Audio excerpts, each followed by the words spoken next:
Hello everyone. So we are discussing the back exercise questions of the chapter Structure of Atom, and today we will discuss question number 15. So here the question is, what is the maximum number of emission lines when the excited electron of a hydrogen atom in n is equals to 6 drops to the ground state? क्या पूछा बेटा आपसे? आपको बताना है maximum number of emission lines. कब?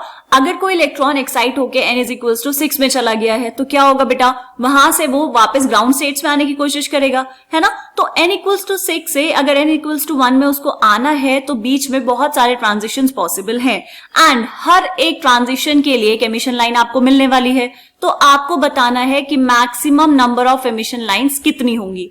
इस question को करने के लिए बेटा वैसे तो आप डायरेक्ट फॉर्मूला यूज कर सकते हैं, वो डायरेक्ट फॉर्मूला हम देखेंगे इस वीडियो के एंड में. उससे पहले हम देखते हैं यहाँ पर कि हम कैसे इसको कैलकुलेट कर सकते हैं. ठीक है, ये जो हम अभी करने वाले हैं बेटा, इससे आपको थोड़ा सा ज्यादा समझ आएगा कि हर एक ट्रांजिशन जो हो रहा है उसके लिए एक एमिशन लाइन आपको दिखेगी.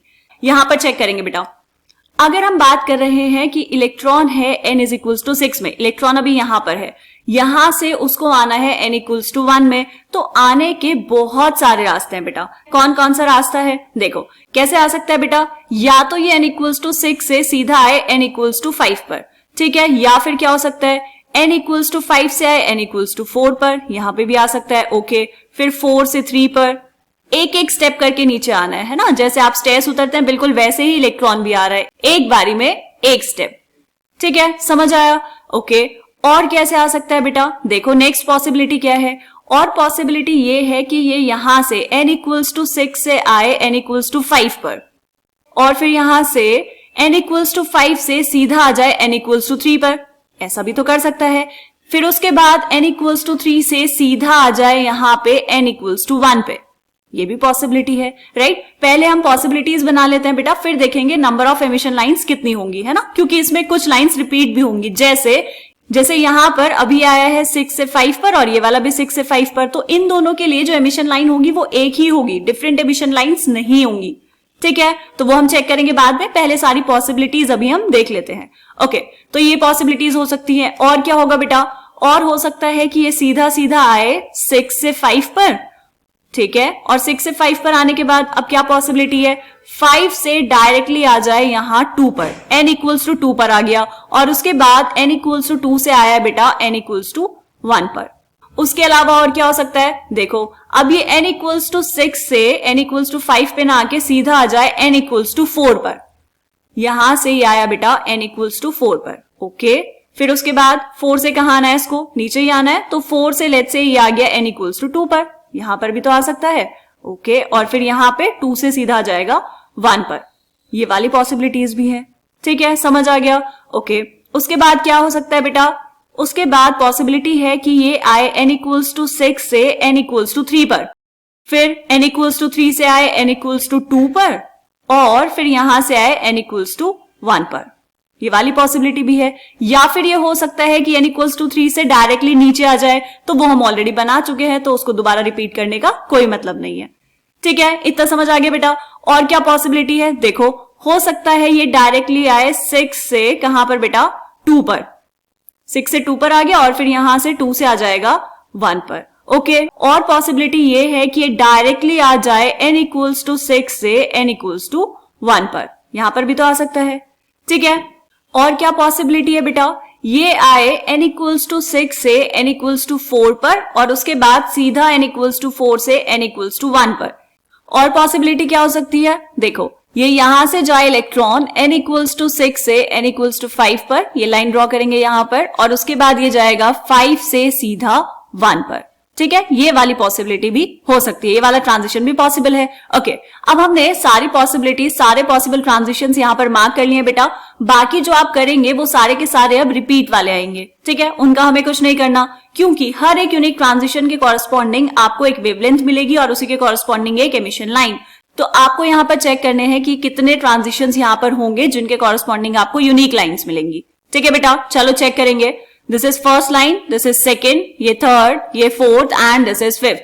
जो रिपीट वाले है उसको चेक नहीं करना, तो ये 6th लाइन ये वाली नहीं होगी बेटा, है ना, क्योंकि ये फर्स्ट लाइन और 6th लाइन सेम है. तो 6th लाइन होगी ये, देन 7th लाइन जो आएगी वो आएगी इस वाले ट्रांजिशन के कॉरेस्पॉन्डिंग, फिर 8th this one, 9th this one, 10th ये वाली, फिर 11th ये वाली, देन 12th ये और ये तो सेम है बेटा, फिर 12th लाइन होगी दिस वन, फिर 13th is this one, 14th ये वाली और 15th बेटा ये वाली लाइन। ठीक है, तो टोटल कितनी लाइंस आई आपके पास? टोटल यहां पर जो n की वैल्यू आएगी, नंबर ऑफ एमिशन लाइंस कितने आएंगे बेटा? ये आए आपके पास 15। ओके, अब आपको लग रहा होगा कि हर बार ऐसे एनर्जी लेवल्स ड्रॉ करके तो ये प्रैक्टिकली पॉसिबल नहीं है, तो इसके लिए हम क्या करते हैं, इसके लिए हम एक फॉर्मूला बना लेते हैं। फॉर्मूला क्या है बेटा? वो फॉर्मूला हम देखेंगे यहां पर। अगर आपके पास कोई भी ट्रांजिशन हो रहा है हायर एनर्जी लेवल से, मतलब n इज इक्वल्स टू 6 से अगर इलेक्ट्रॉन आ रहा है ग्राउंड स्टेट में, मतलब n इक्वल्स टू 1 पर, तो फॉर्मूला क्या होता है बेटा? यहां पर लिखेंगे maximum number of emission lines, या फिर हम इसी को लिख सकते हैं total number of emission lines. ठीक है, कितनी होंगी? देखो formula, this will be equals to n into n minus 1 divide by 2। n की वैल्यू कितनी है बेटा? n होगा आपका जो हायर एनर्जी लेवल है, तो ये हो जाएगा 6 into 6 minus 1 divide by 2 is equals to 6 into 5 divide by 2। 6 5 से कितना बेटा? 6 5 से 30 divide by 2 is equals to 15। तो 15 एमिशन लाइंस आपको टोटल यहां पर मिल जाएगी।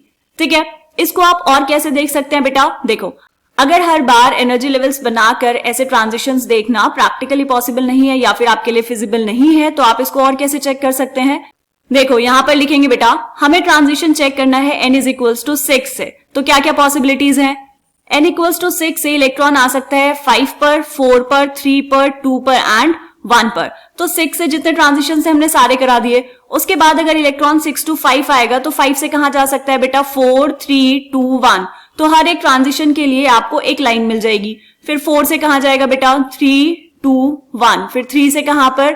2 and 1। और फिर 2 से कहां बेटा? 2 से सीधा 1। चेक करेंगे यहां पर कितनी लाइंस। देखो 6 to 5 1, फिर 6 to 4 सेकेंड, फिर ये 3, फिर ये 4, फिर ये 5 लाइंस टोटल यहां पर।